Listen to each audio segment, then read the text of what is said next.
Here's chapter 19 from The Wrong 10 Seconds, where we find Charlie making a final effort to salvage his reputation after being caught losing his cool in a viral video. Chapter 19, Charlie, Monday and Tuesday. As arranged, Charlie took the phone call at 2 o'clock in the afternoon. Things couldn't get worse. He hadn't dared leave the bungalow all weekend. Hello. Ruby Wyatt here from the Citizen. What did you want to say, Mr. Swenson? Her voice was clipped, slightly nasal. She was clearly reading or typing while talking to Charlie. Hi, thank you for calling.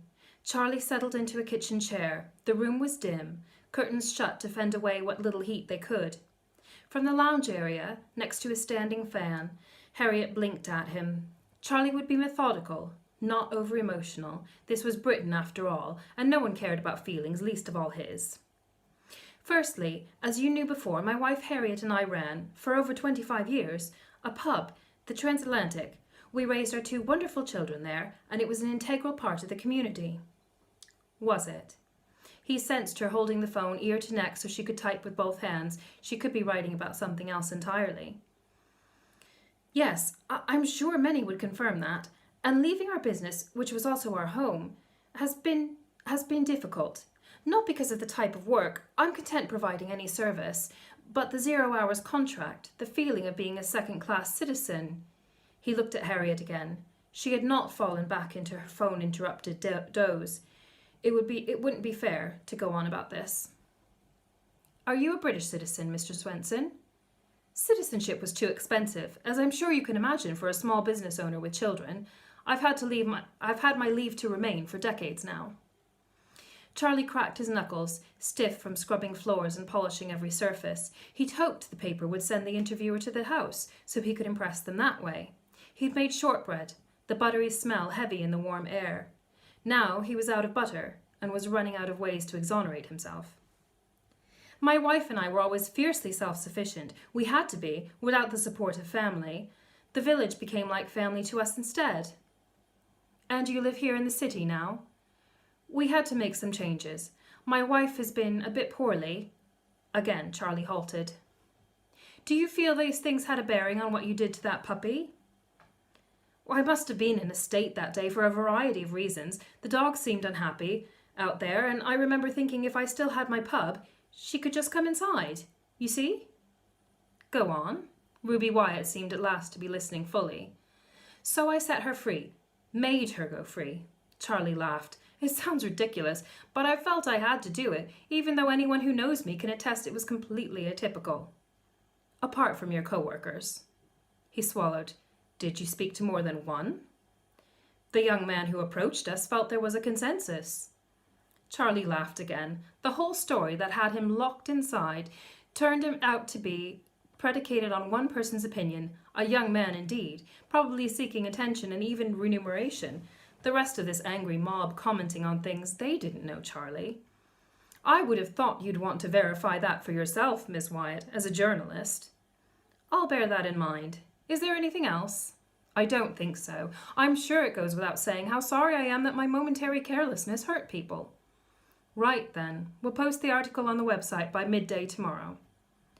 Considerably lightened despite the weighty humidity, that afternoon Charlie ventured out with Harriet. They drank tropical smoothies in the soulless but air-conditioned Superstore cafe. He reminisced about keeping cool in Vermont. When they first met, after spending a whole night talking, they'd swum across the lake and sat on the rocks opposite the resort. They'd been stranded for 2 hours watching a huge snapping turtle stalk the shallows until it finally paddled on. They returned with matching sunburns, Harriet looking no less beautiful. Harriet smiled absently at his recollections. They might be wearing thin in her memory, losing their power to sustain. They were fogging over in his, too, existing more in the telling than in the mind's eye, but he had so little else. They headed home with groceries to replenish the dwindling stocks, hit by Charlie's self-imposed house arrest and simultaneous baking binge. The house felt muggier than before. The shortbread had barely cooled from hours ago. As the sun set, Charlie opened the windows, letting in the sounds from their terraced, one-story cul-de-sac for the elderly and disabled. TVs blared near top volume. Someone mowed their patch of garden in the slightly diminished heat, and the young man with developmental problems across the street had a row with his mum. Even with both their fans moved into the bedroom, Charlie struggled to sleep, anxious to see the article. He turned Harriet every 2 hours instead of 4, always finding her eyes already open. He stroked the damp hair from her face and neck, flipped her pillow, shook out her quilt cover to cool it. He'd already removed their quilts. How terrible in extreme weather to be paralyzed, unable to make your own adjustments to accommodate the elements. No carers came in the morning, so Charlie hoisted Harriet onto her shower chair himself, and they both stood under the water, letting it run cool. They used to shower together when the kids were tiny, racing each other to get clean, Harriet laughing till she snorted. Today she looked flushed and lethargic. It wasn't just the heat. She must be bored seeing so few people but him. And he'd gotten them banned from the Carers Alliance, their last social circle. But he'd get them to change their minds. Carol would recognize the frustrations he spoke of, politely and without drama, in his interview. The Citizen's update finally appeared on his phone's little internet browser as he fixed a fruit salad for lunch. Local man caught in dog row. With 8 comments already. Charlie's stomach flipped. He rinsed pineapple juice from his fingers and scrolled all the way down without checking what Ruby Wyatt had written. If you don't like it here, go back to your own country. Why is Fairford's hiring immigrants when Wollaston people need jobs? This man is an animal abuser. Who cares if his wife feels under the weather or if he let his business fail? He's laughing about what he put that poor dog through. Ugh, nothing like an old chap mansplaining why he had to attack an innocent animal. Grasping the kitchen worktop while his knackered knees threatened to give way, Charlie read the article. Miss Wyatt never misquoted him, but the piece had come out totally wrong. She mentioned him laughing confidently as he apologized, which he supposed he had done because he had felt confident. How foolish of him. The article closed with a quote from Ben at Fairford's, prefaced by Miss Wyatt. And Mr. Swenson's somewhat patronizing suggestion. I obtained a statement from his supermarket co-workers, specifically the manager, Ben Appleby. Although it's company policy to refrain as much as possible from discussing employees, including terminated ones, Mr. Appleby was permitted to come forth with this. Mr. Swenson worked for us for over 2 years, and although his work was generally reliable, we did not see him as stable enough to promote to a full-time contract. Recent events prove we made the correct decision. And that was it. Charlie had inspired her to seek poor opinions of him. He could easily have predicted Ben's self-serving corporate response, and the way the article glossed over Charlie's difficulties, which he himself glossed over regularly. But had he truly patronized this perfectly capable reporter? True, the younger Fairford's employees might have found him condescending simply because he reminded them to put products under correct labels and ensure they closed the freezer doors. It wasn't just them, though. Harriet used to get annoyed with him for it. At hectic times, while they'd work together serving customers, he would try to direct and end up hurting her feelings.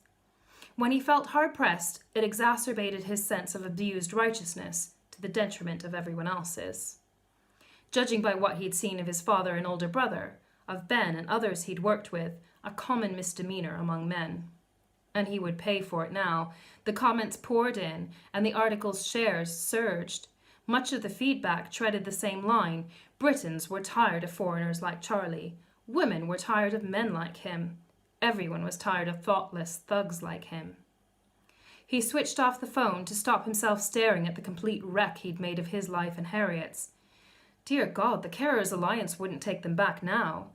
This callous interview could finally convince Gemma to leave, and it would have Celia breaking down his door.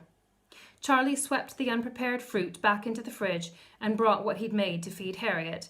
His own appetite had vanished. Unable to look at her face, he lifted fruit mechanically to her mouth. He remembered when she had a voice and used it boldly. He'd stalked her for help during a particularly busy dinner hour and found her in the dank storeroom, fists clenched, blinking fiercely at tears. Just because you're stressed and things aren't going your way doesn't make it my fault, she growled in her sexy smoker's voice. I never said it was. By treating me like an idiot in front of customers, you did. Harriet, won't you serve these people who've waited so patiently while I rescue the roast? I'm busy too, you know. I'm raising 2 children upstairs. He never realized he'd said these things until she recited them back to him. If only she'd done the same yesterday. Did she notice, sitting by the fan while he gave his interview, that he was being a complete jerk again? The table shook. Charlie traced the tremor through Harriet's hands gripping her chair, up her shoulders to her throat. She was choking, his fruit peddling too much for her fragile swallowing ability. Charlie leapt up and pried Harriet's mouth open. A grape lodged behind her tongue like a menacing moon rising from her throat. While she convulsed, he managed to sweep it forward and cast it away, letting it roll down the polished floor. Sweat poured down both their faces, and the prickling in Charlie's own eyes echoed Harriet's tears of asphyxiation. "I'm sorry," he gasped. "My dearest love, I'm so sorry." But she'd had enough, without the added burden of forgiving his self-centeredness. She refused to meet his gaze as he dried her eyes. Charlie wrapped the fruit in cling film, then threw the whole parcel away when he realized how many half-eaten meals already stared at him from behind the fridge door. If even Harriet wouldn't accept food from him. Charlie turned on the TV and sank into the couch without sanitizing his hands or washing the dishes. That's the end of chapter 19.